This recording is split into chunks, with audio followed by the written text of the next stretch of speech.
Jesteś blisko wszystkich naszych myśli.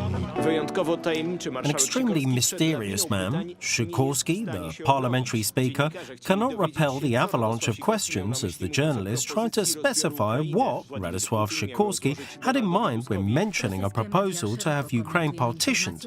Such was allegedly Vladimir Putin's offer made to Donald Tusk. The Russian media are broadly commenting on the information disclosed by Mr. Sikorski. pytań wszyscy się spodziewali. For you are our enemy, our companion. Time for your questions. Everybody was expecting those very questions. Did you personally hear the proposal made to Donald Tusk by Vladimir Putin for Russia and Poland to jointly partition Ukraine? If not, then who told you about it? Has an official memo been made on the issue? Has the President of the Republic of Poland, our NATO and EU allies, been all notified of the affair? I could expect the question. Has a memo been made on the affair? Would you please read the text I've written? Do the Polish team have a record of the talk?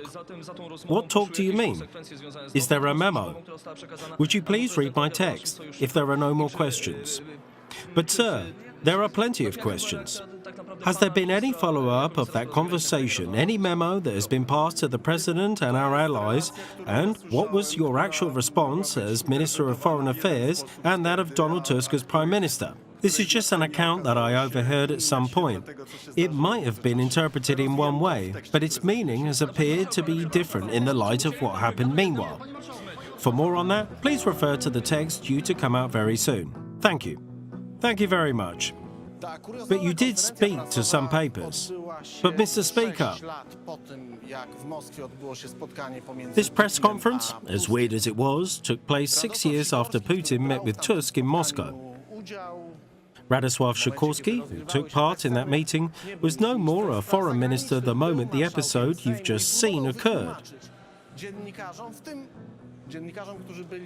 He was the Speaker of the Sejm and tried to explain to the journalists, some of whom had joined him in Moscow, why the public opinion should only have learned so late about a conversation between Putin and Tusk, Poland's Premier and Russia's President, based on a press interview given by Sikorski. The journalists are asking the obvious questions, those talks being followed by any official documents, like, for example, a memo. Though repeatedly asked, Mr. Sikorski would never tell them with any official document from those talks that were produced. He gives no answer, although a few weeks earlier he personally rendered the document public.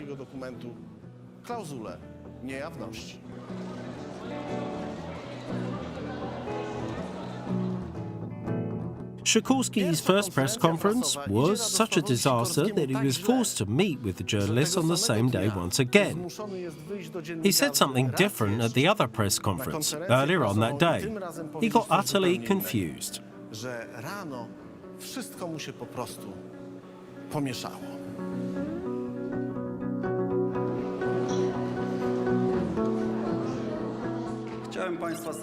I just wanted to cordially apologise to you, ladies and gentlemen, for the awkward situation that apparently occurred this morning. The fact that I cut my utterance short resulted from the pressure of time. Taught by the experience that unauthorised opinions tend to be so hugely misinterpreted, my intent was to offer you an authorised text. Well, one might at times go too far, and so it happened with me. So you were made aware of what you said about Ukraine based on an account. What account then? Whose? And how extensive was it? You know, I've made a firm decision only to report on what I've heard myself.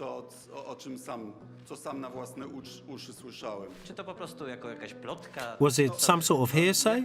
How did you go about it then? As you aptly notice, I didn't take part in the conversation, so I obviously didn't inform on it. Did you have access to any notes or memos concerning the talks of the Polish delegation in Moscow, or had a chance to get acquainted? Having been misled by my own memory once, I'd rather avoid the mistake once again. but you certainly understand that nobody makes memos on grim jokes.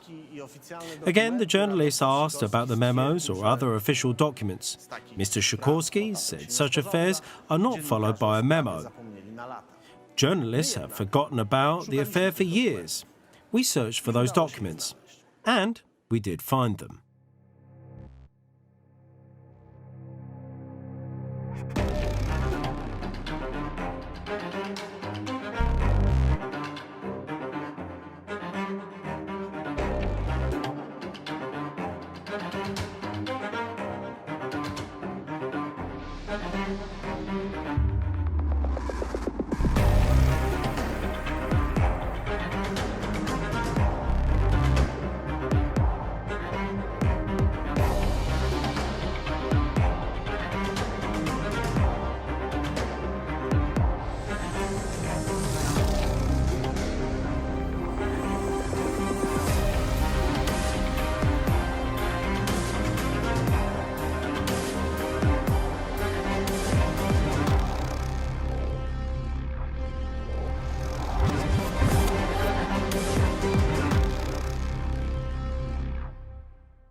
I'm very glad that Mr. President in person and the other members of the Russian Federation's leadership team have so quickly read the indications that the intention of Poland, my own, and that of my government, is to improve on the Polish-Russian relations.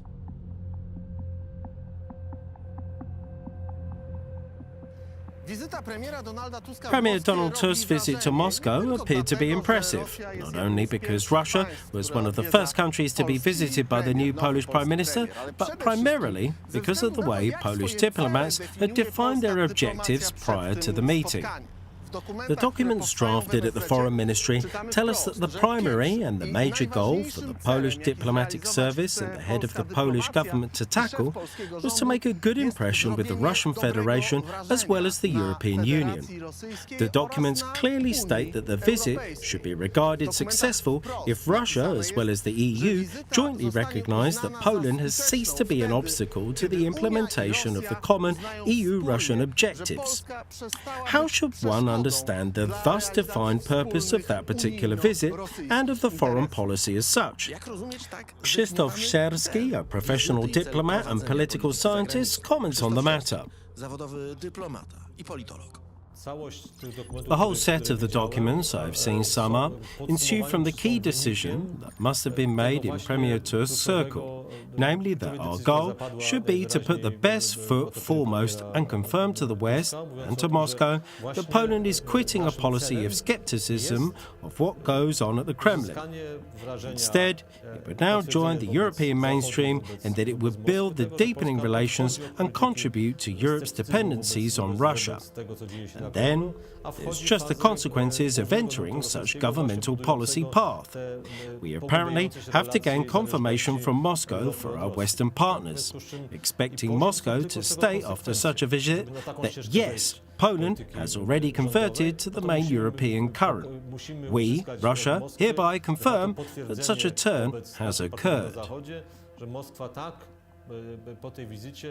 Powie, tak, Polska się już nawróciła na główny europejski nurt. My, jako Rosja, potwierdzamy, że do takiej zmiany doszło. From the perspective of the Russian Federation, the objectives were predefined much more specifically as they concerned the absolutely fundamental thing, the missile defense system. The Russians stated this directly. We can learn about it from the documents prepared and published at the Foreign Ministry after Donald Tusk's visit to Moscow. They namely said the decision as to the MDS had already been taken, and, if implemented, the Russian Federation will target their missiles at Poland.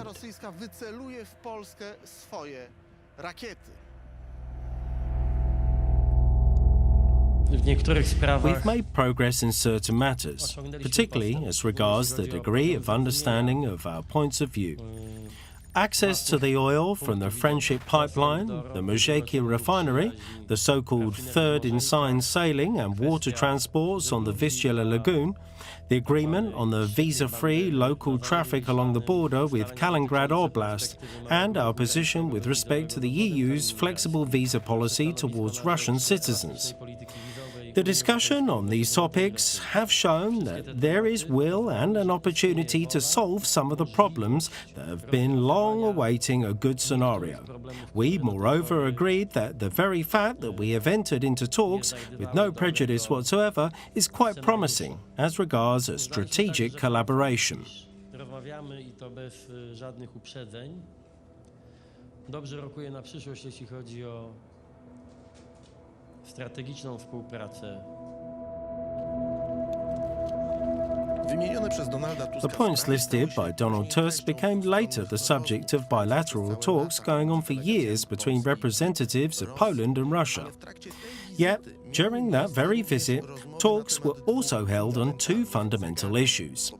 First, it was then that a proposal to partition Ukraine is said to have been first put forward by Vladimir Putin to Donald Tusk. Second, this visit and the course of the talks with Putin was to be decisive with respect to the fate of the MDS to be deployed in Poland.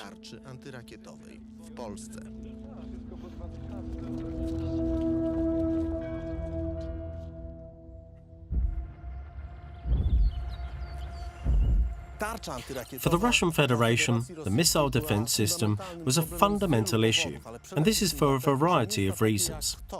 The primary one was that places like this one, at which the Russians would store their nuclear weaponry in the Warsaw Pact countries, ceased to exist with the collapse of the Soviet Union.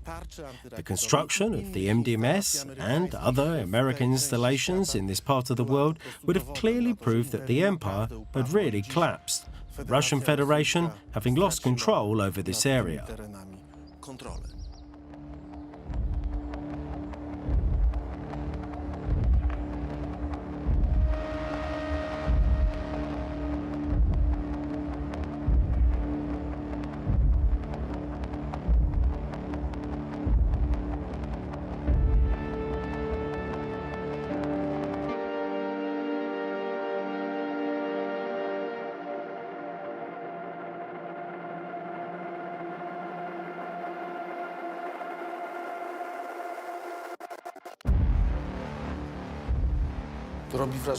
Impressive indeed.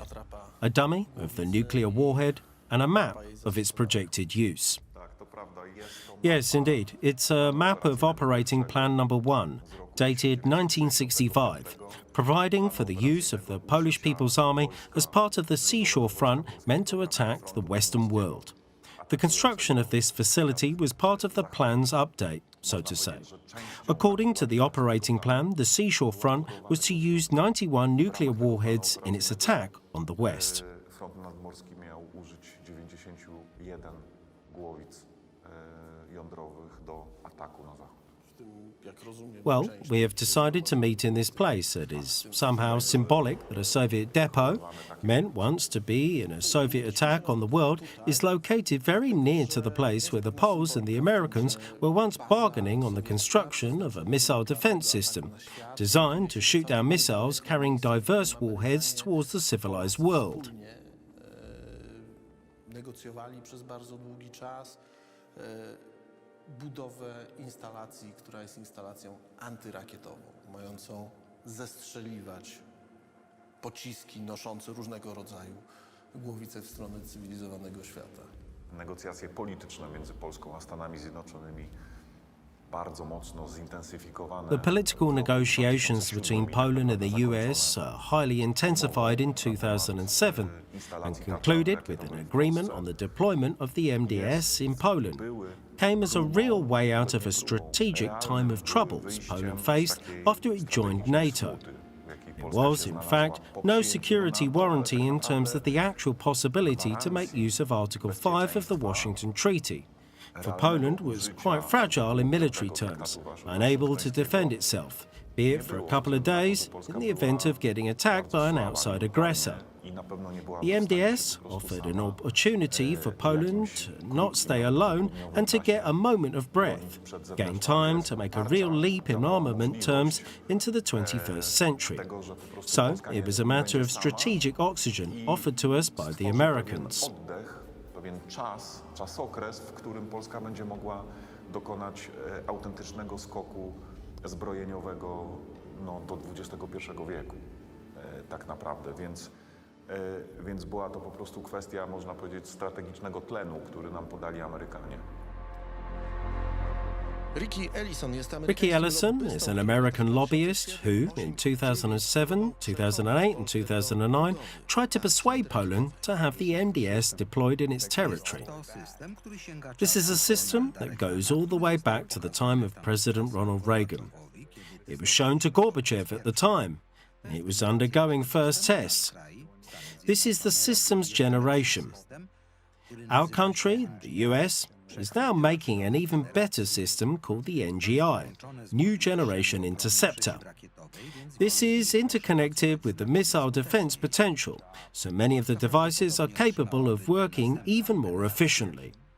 Poland would have received this next generation device and then would become capable of defending the entire continent given the range. Just like in America, where you can defend the continent against an Iranian missile. So that was the system that was initially meant to be put in. The Russians are frightful of our missile defense system.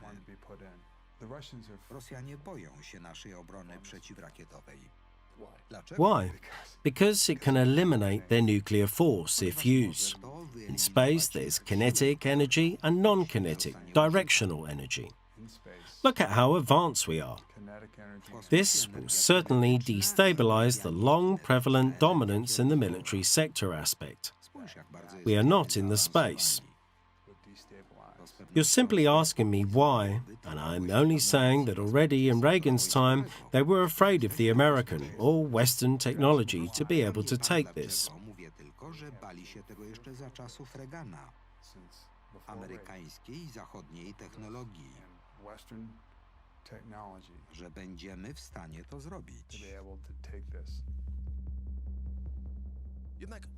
However, the MDS was not the only issue of interest to both parties of the conversation, Vladimir Putin and Donald Tusk. These men talked about Ukraine as well, and the cast of the delegation's members was extremely interesting. The Polish party was joined by someone who shouldn't have been there, according to the documents. Zbigniew Jońca was a man whose background was quite interesting. Jońca was a communist security service officer trained for years to carry out Russia's interests from the position of a functionary of Polish secret services, formerly the security service, and after the transition, the intelligence agency. Shortly before the trip, or the arrival at the Kremlin, Jońca reportedly had cut Mr. Grabarczyk, a constitutional minister, out of the Polish team to hold talks with Putin. And then he acted as his replacement. When we take a look at the snapshots or footage from that meeting, Minister Grabarczyk cannot be spotted, as opposed to Colonel Jońca, an intelligence agency officer, but in fact an SB officer since the 1970s. He was initially headhunted as a personal source of information by the civil intelligence of Communist Poland when serving at the Polish embassy in Paris in 1973 to 1975. Then he was made a member of the official staff.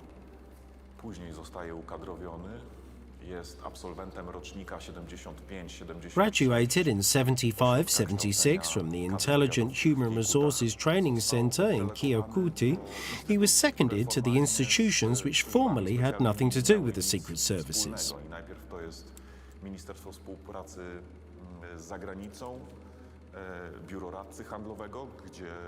First, the Ministry of Foreign Cooperation Commercial Advisors Office. There, he worked at various posts, such as Brussels, and after 1987, Montreal. Then, after 1990, he functioned as a banker with a post-communist bank called Bray Bank, then with the Ministry of Economy till 1999. Then he rejoined the Foreign Ministry, never ceasing to be a Secret Service officer. Initially, in 2001 to 2004, he worked for the Parliament representation of Poland to the European Union. After 2004 until autumn 2008, he worked in Moscow as an advisor and then advisor minister plenipotentiary at the Polish embassy. Importantly, during his term as operating officer with the security service, he took charge of two basic areas, or operating objects. One was the Vatican Catholic Church. He would even manage the personal sources residing in the Vatican. For instance, he ran the affair of an information contact, codename Fermo. Przy szerzej Kościół katolicki. Rządca prowadzi nawet źródła osobowe usytuowane w Watykanie. The nickname of the later Archbishop, Juliusz Pats. The other area of his interest was, interestingly in itself, the European Union, which actually was the European Economic Community at the time. There, he took care of TARS being part of a big object operation ran by Department 1 of the Ministry of Internal Affairs, codename Treaty. It is, you can say, a played-out cliché. Every officer who has been through Kyokuti and Department 1 was known to the Russians before 1991, and to the Soviets before that. Po roku 91 wcześniej Sowietom.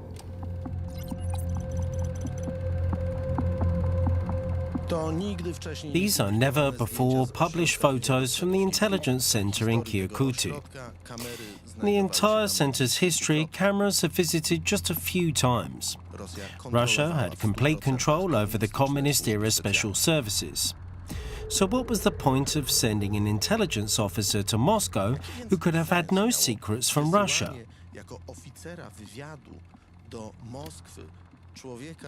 Który przed Rosją nie miał, bo nie mógł mieć żadnych tajemnic. The fact that he seems to have been one of the most important figures at the embassy there is extremely relevant to this whole ministerial puzzle and the role the embassy played in the concept of a political reset with Russia. Some accounts indicate that Zhońca actually managed the embassy operations. Why would Donald Tusk need a former communist Ministry of Public Security officer in his meeting with Vladimir Putin? A man Russians knew everything about that we don't. What we know, though, is that Zbigniew Zhońca witnessed the drafting of the official report covering the Putin-Tusk meeting. Ambassador Barr was also said to have contributed. As I say, these are relational sources, and until we find the memo, which is said to have been sent to Warsaw via two channels, one being the Foreign Ministry and the other the intelligence services sent to the intelligence agency headquarters, we will be limited to relational sources only. Diplomacy memos are way more than mere grocery shopping lists. They are the foundation on which foreign policy is built. A diplomatic memo is an official report of a meeting with the President, the Prime Minister, various diplomats or experts. It is information necessary to build the state's knowledge of what happened. We attempted to locate the official memo of the Tusk-Putin meeting, but the task proved more difficult than it might have seemed. We do not know what the contents of the memo sent from Moscow to the intelligence agency are in detail. Our informants claim that such memo exists and say that it differs significantly from what was passed on to the most important Polish officials. We know the contents of the official foreign ministry documents that have been produced on the issue, though. We learned it from a man well known to Russians. He is a graduate of MGIMO, Russia's forge of diplomatic and intelligence personnel.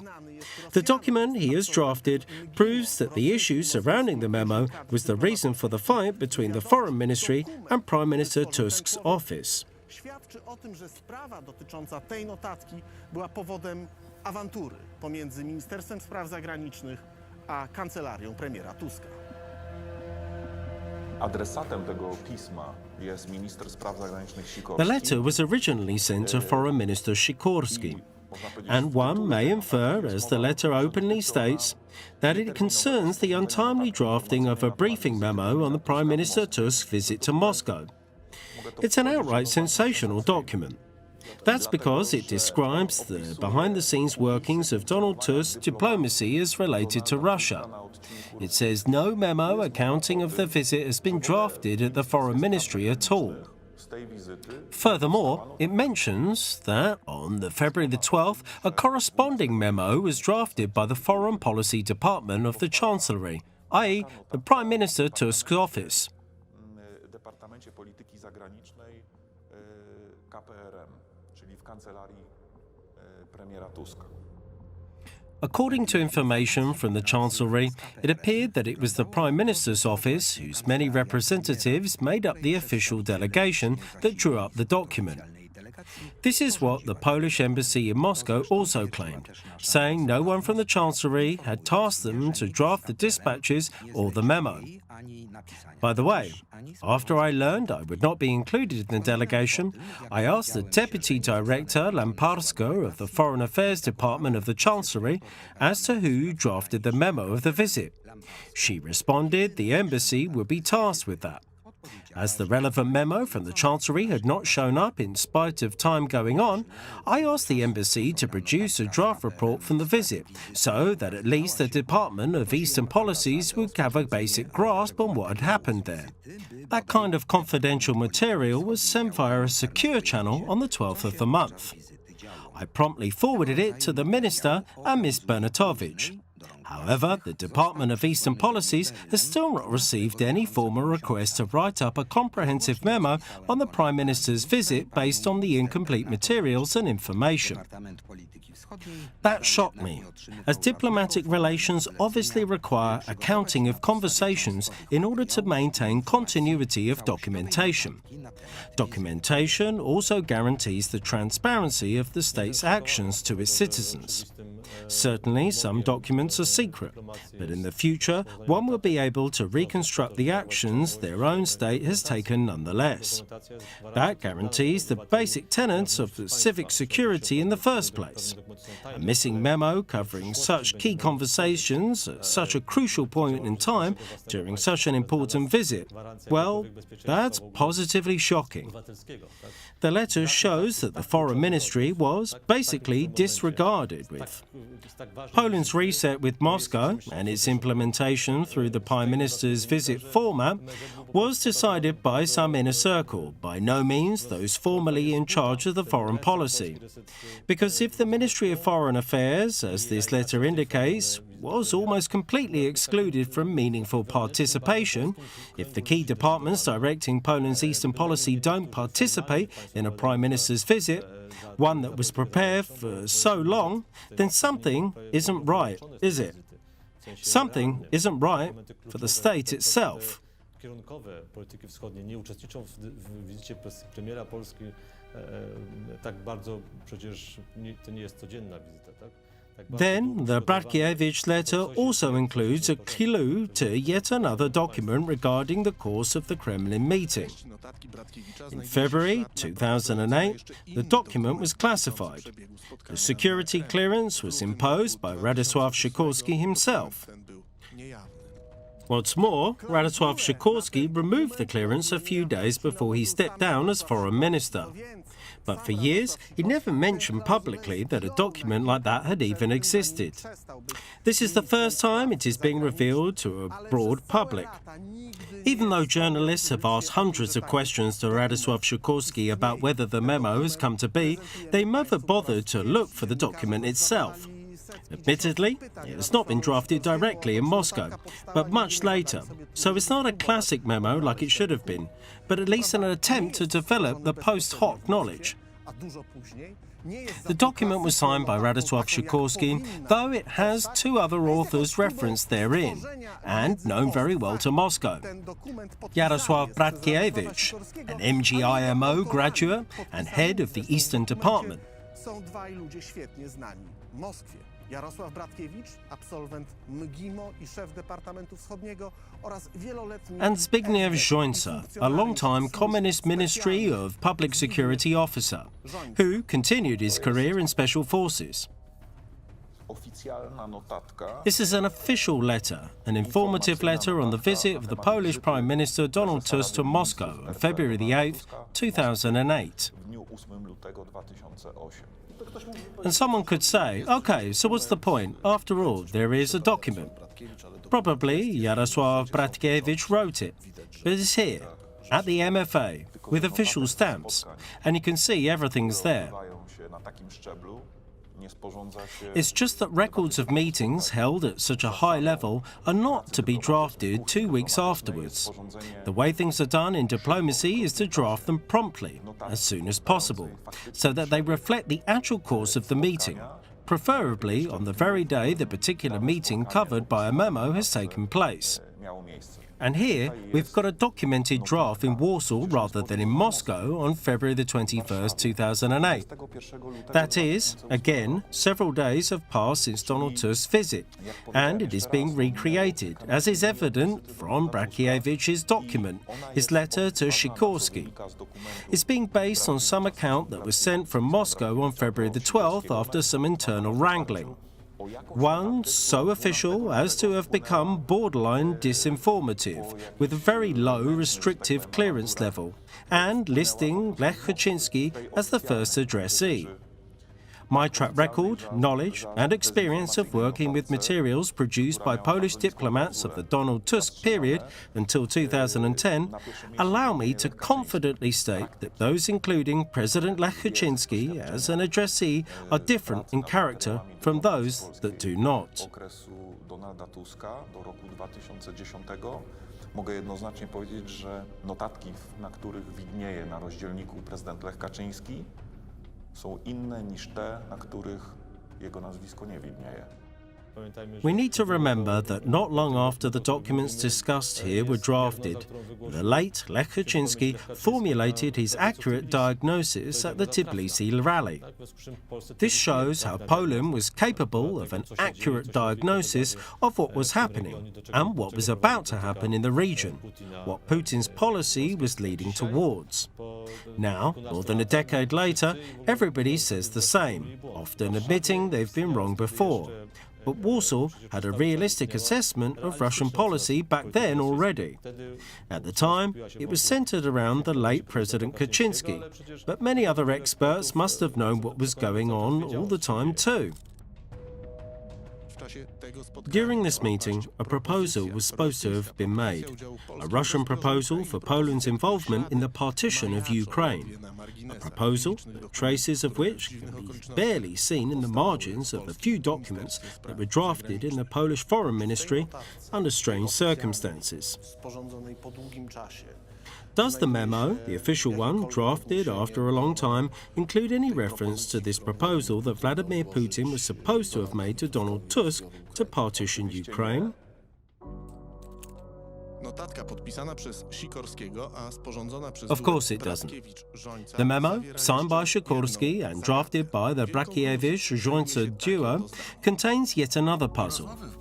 Its conclusion includes the following sentence. Talks in Moscow had a good and business-like atmosphere, though not one devoid of controversial and debatable parts. Pracowali w Ministerstwie Spraw Zagranicznych. My informants, who, at the time in 2008, worked at the Polish Foreign Ministry, said, when reporting on the meeting between Prime Minister Donald Tusk and President Putin in the Kremlin on February the 8th, 2008, that shortly after the greetings, definitely during the first part of the conversation, Putin was said to have jokingly addressed Donald Tusk, saying he'd like to talk with him, with Poland, about the partition of Ukraine. We don't know how the Prime Minister reacted to that. I'm not claiming he approved. But certainly, President Putin put the Polish delegation and the Polish Prime Minister in a difficult situation. Probably not because of what their reaction was. But this issue, having emerged in the first place, probably caused the disappearance of 1, 2, or perhaps even 3 memos on the actual course of the meeting. because revealing that kind of memo, filling it, forwarding a copy to Polish President Lech Kaczynski, all that would undermine the very idea behind what Tusk had called the new philosophy of Polish-Russian relations back in 2007 already. The reset would have been cancelled before it even took off, because if the stakes of these new relations, the new philosophy of Russian-Polish relations, were to be some kind of cooperation between Poland and Russia in destroying Ukraine's independence, then the whole reset would not have made sense. Nowej filozofii relacji polsko-rosyjskich.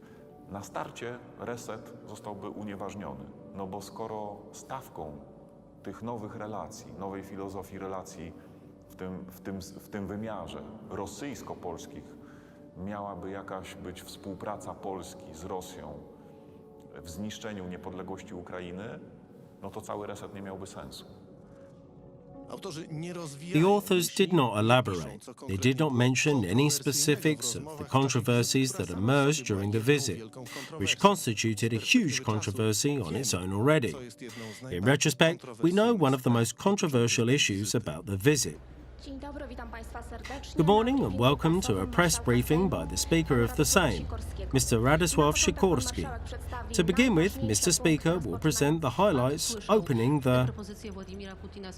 Have you heard in person the proposal Vladimir Putin made to Donald Tusk for a joint Polish-Russian partition of Ukraine? And if not, from whom? Has a case note been drafted on this? And thirdly, have the Polish President, our NATO allies and European Union partners been informed of the matter? I expected a question on this issue, but your question alone shows how complicated it is. I can say, in part, that I have not participated in this conversation, and since the issue concerns a press interview, you will find all the explanations of the misunderstandings that have arisen in the interview I have given to an online portal, to be released in about an hour.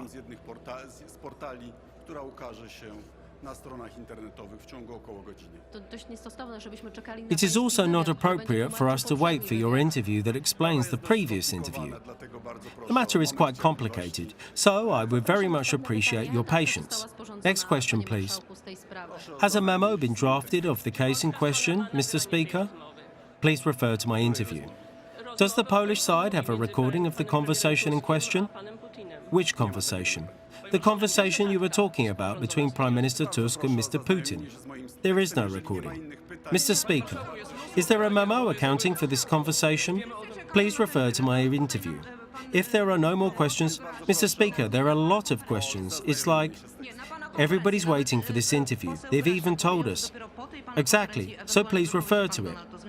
But it's your press conference.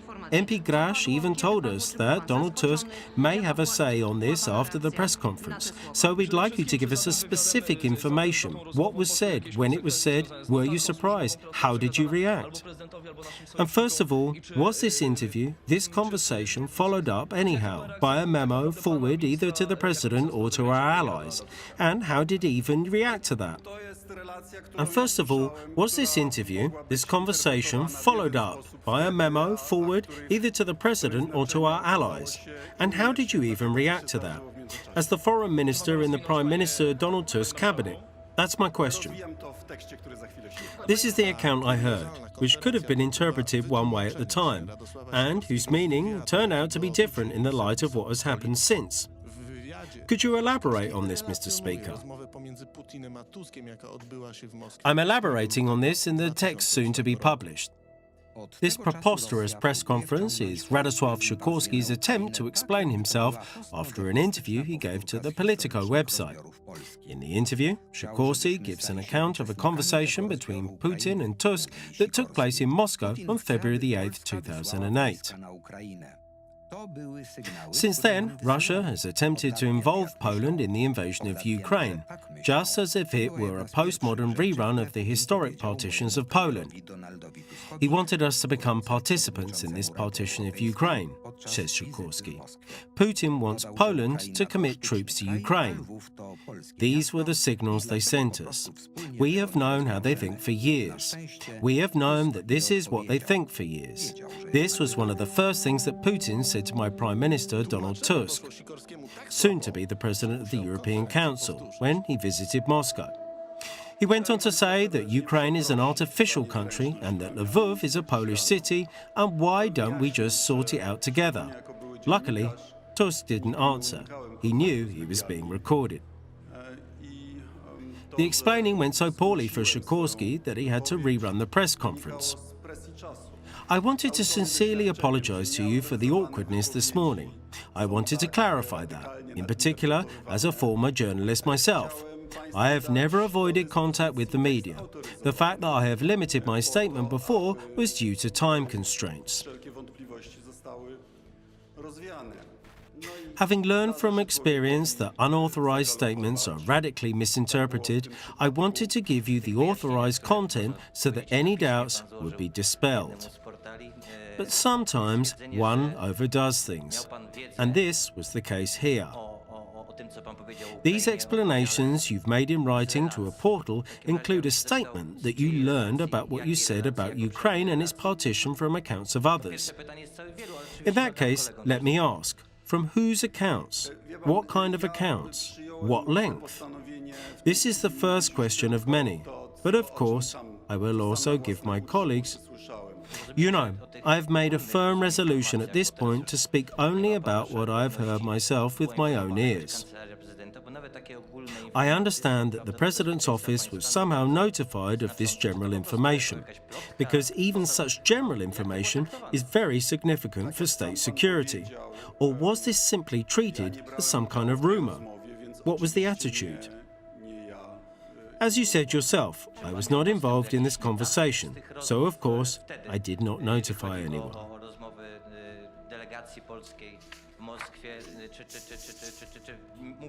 Did you have access to any reports made of those talks at the time, as far as the talks of the Polish delegation in Moscow were concerned? Were you able to familiarise yourself with such documents? My memory has already failed me once. I do not want to make the same mistake again. But surely you must understand that no records are made of grim jokes. I understand that you are backing away from the statement that in 2008, during his press conference, Radosław Sikorski was trying his best not to acknowledge that such a document was kept by the Ministry of Foreign Affairs, even though he had himself declassified it just a few weeks earlier. The journalist asked him question directly. Still, he wouldn't say whether the memo existed or not. Why is it so? Was it so because the document drafted by Jońca and Brakiewicz and signed by Radosław Sikorski did not contain any information regarding the proposal to partition Ukraine made by Vladimir Putin to Donald Tusk? Or did Radosław Sikorski know that Tusk and Jońca drafted yet another document containing this information withheld from the President and the public, which was sent to the Foreign Intelligence Agency? Or was the sentence contained in the memo saying that Putin made controversial statements a covert trace that such a proposal indeed had been made? We don't know the answers to these questions. However, they can be found in the archives of the Foreign Intelligence Agency.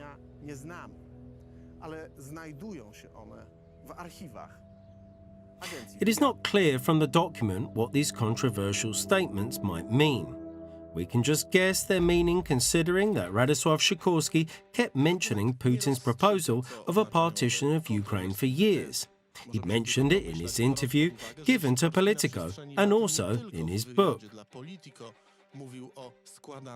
Moreover, some Polish politicians have been saying recently that by offering Ukraine Eastern Partnership and closer approximation towards the EU, we actually lured it into a trap, and that maybe we should have followed the suggestion made by Putin in Sopot, since Lvov had been made a Polish city anyway, and we could share our influence in Ukraine.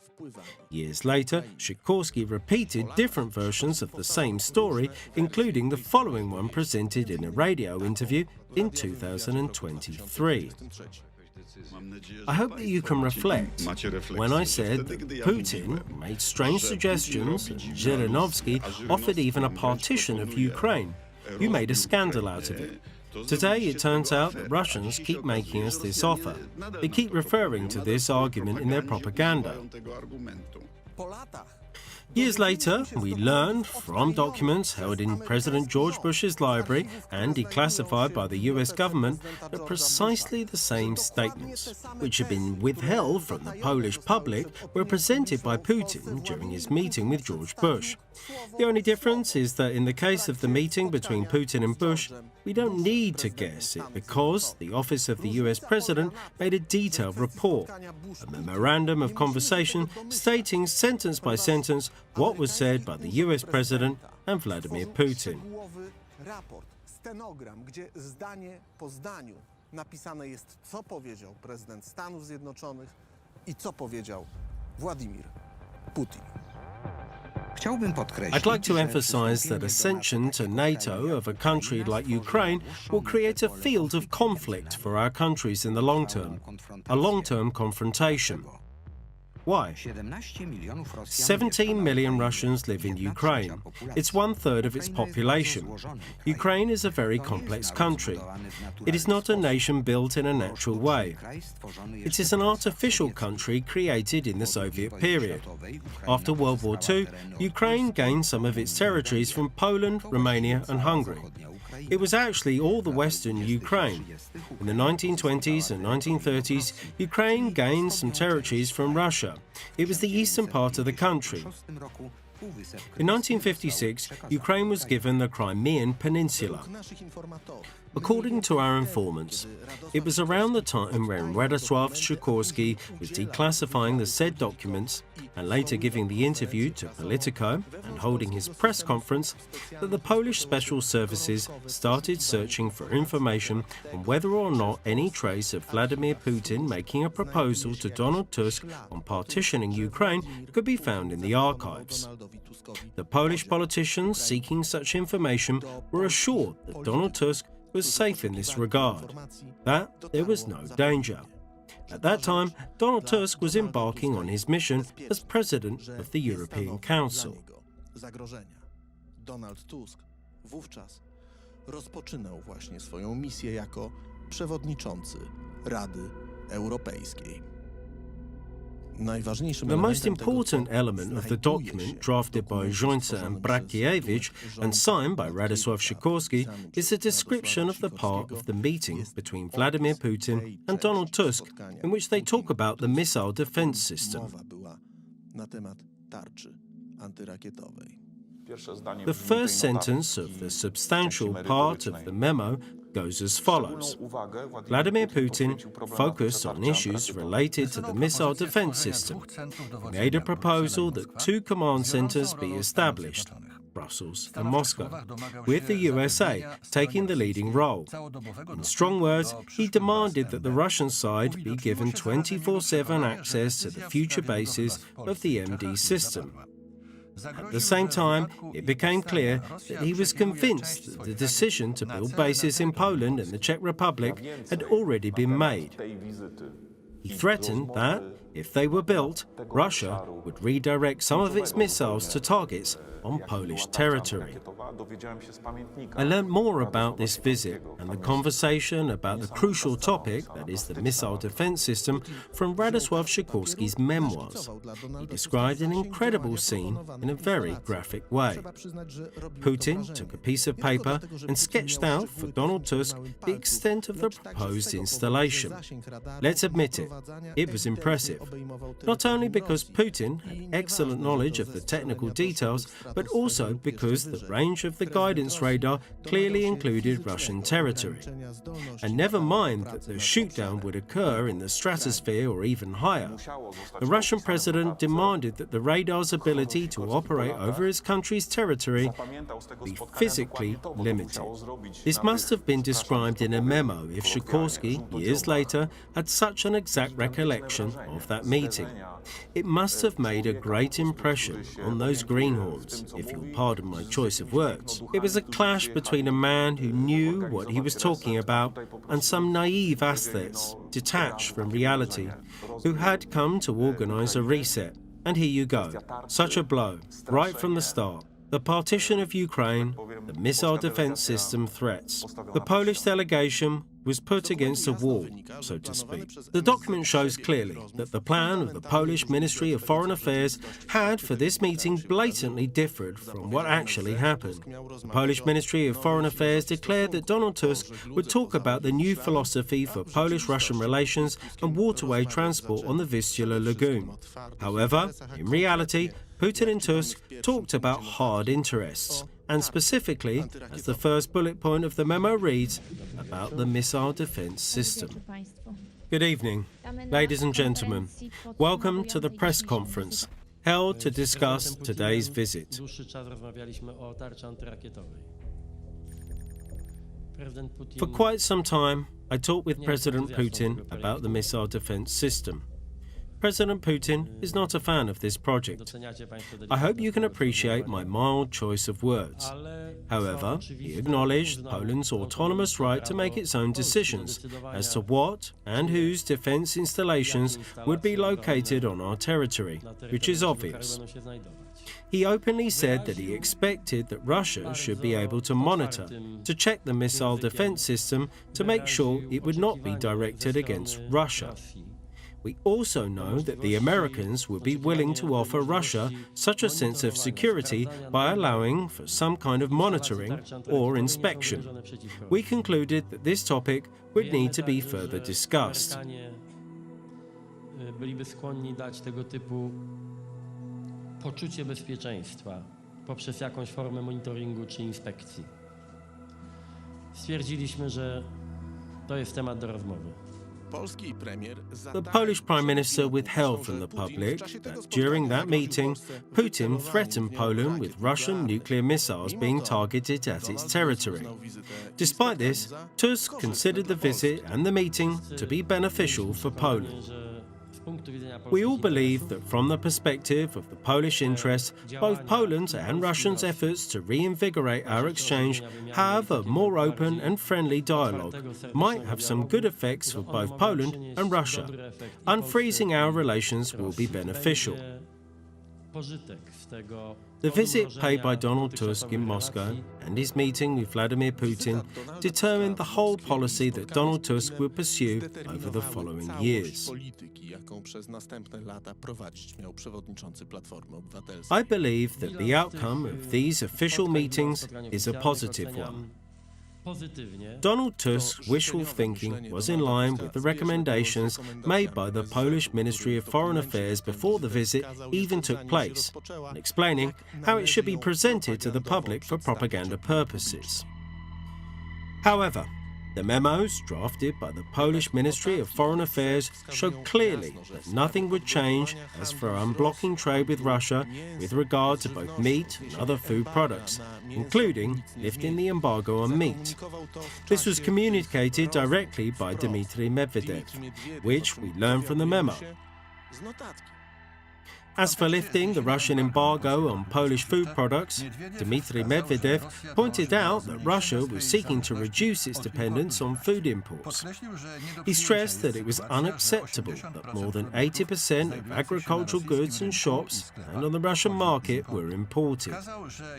He indicated that he was personally responsible for the implementation of some social programs, one of which was to achieve self-sufficiency in many areas of the agri-food industry and culture. This can hardly be seen as anything else than a mockery of Poland. Poland just withdrawn its veto on trade talks between Russia and the EU. Just 1 month earlier, Donald Tusk had withdrawn Poland's veto on Russia, joining the OECD and, in consequence, the WTO. Also, he had just declared that Poland would no longer block the PCA2 negotiations, hoping that Russia would lift its embargo on Polish meat and other food products. In this matter, Poland was simply ridiculed, and not even by Putin, but by Dmitry Medvedev, who was then just a deputy prime minister. In a nutshell, the message was as follows. You withdraw your veto, you declare that you will no longer block our interests, you want us to talk well of you, and you can no longer do us any harm. So we will just go on keeping your products off our market. How was this part of the conversations presented to the Polish public just a moment later? The talks about increasing our trade, also with regard to agri-food products, and declarations that Russia would be willing to do all it can, or at least a great deal, so that lifting the embargo would in practice produce a better effect than we've seen so far.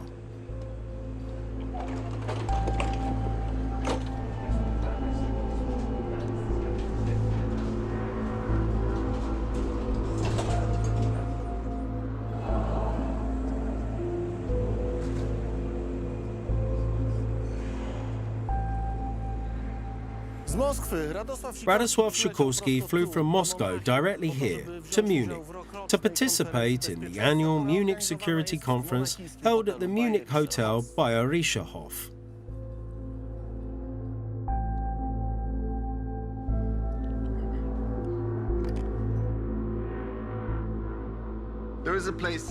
There is a place for cooperation with Moscow. We want to have Russia as our partner in this project. As soon as the plane carrying the Polish Prime Minister landed in Warsaw, it became clear that the proposals made by Poland or the US with regard to monitoring or inspecting the missile defense system by Russia did not matter at all. The threat that Russian nuclear missiles would be targeted at Poland, previously withheld from the public during the press conference, was revealed by Vladimir Putin himself. If systems are located in Poland, which, as we believe, will be aimed at neutralizing our missile defense system, disturbing in consequence the global balance of military power, or this will pose a threat to our national security, we will take countermeasures, targeting our missiles at objects posing a threat to us. This statement by Vladimir Putin resulted in obvious questions being asked as to the purpose, sense and efficiency of the declared approximation between Poland and Russia, the so-called new philosophy of bilateral relations which Donald Tusk presented to Vladimir Putin in Moscow. Pursuing a policy of unreflective subservience leads to nothing. It is wrong. It is naive. If it is not the result of some conditions that we are unaware of some element of coercion, and I hope it is not, then it should be reviewed as soon as possible. It was at the time that the negotiations on the missile defense system were entering a decisive phase. On the Polish side, these negotiations were conducted by Witold Waszczykowski, serving as Deputy Minister of Foreign Affairs, both in the previous government, headed by Jarosław Kaczyński, and the government headed by Donald Tusk. In the early 2000s, there was a significant threat from Iran, which started a nuclear program and a missile program. The Americans recognized that if Iranian missiles were fired at the United States, they could fly over Central Europe, Northern Europe, the North Sea, and Canada. You need to picture what the globe looks like. Thus, there should be anti-missiles somewhere in the area between Poland, Lithuania, and the UK. We latched onto this because the American presence of an American base to defend the US territory was a great opportunity to increase the security of Poland. After all, any installation that would defend the US would also be defended by the Americans. A significant part of Poland around the missile base would thus be covered not only by the NATO guarantees, which, as I said a moment ago, were incomplete, non-automatic, but also by the US defense plan. We would thus have an additional alliance with the US. Ale mielibyśmy dodatkowy sojusz ze Stanami Zjednoczonymi i plan obrony Stanów Zjednoczonych, przynajmniej terytorium Polski.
Sprawa tarczy w tamtych latach, w zasadzie do dzisiaj, ale w Since tamtych May latach, 2001, w zasadzie when George od Bush maja put forward the idea 2001 of a roku, missile kiedy defense Stany system, Zjednoczone which publicznie, could defend not only the US, but also its European allies, there have been three fundamental issues for Russia, all of them closely related. The first issue is NATO enlargement. The second is the missile defense system. And the third is related to the first two, the expansion of areas of freedom to the east into the post-Soviet zone. Since 2001, the entire Russian diplomatic and intelligence axis, with a certain break related to combating terrorism, the September the 11th attacks, etc., has been aimed at overturning these three elements of the policy of the free world, the US. And really, wrestling around the missile defense system in Poland has been the most serious challenge faced by Polish diplomacy.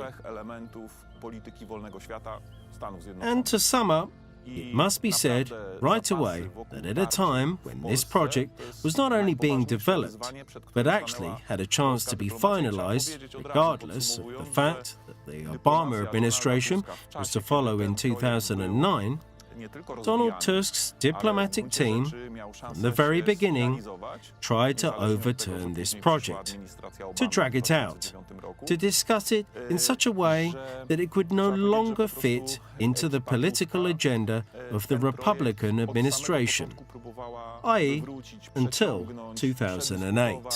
W taki sposób, żeby on się nie zmieścił w agendzie politycznej administracji republikanów, czyli do końca 2008 roku.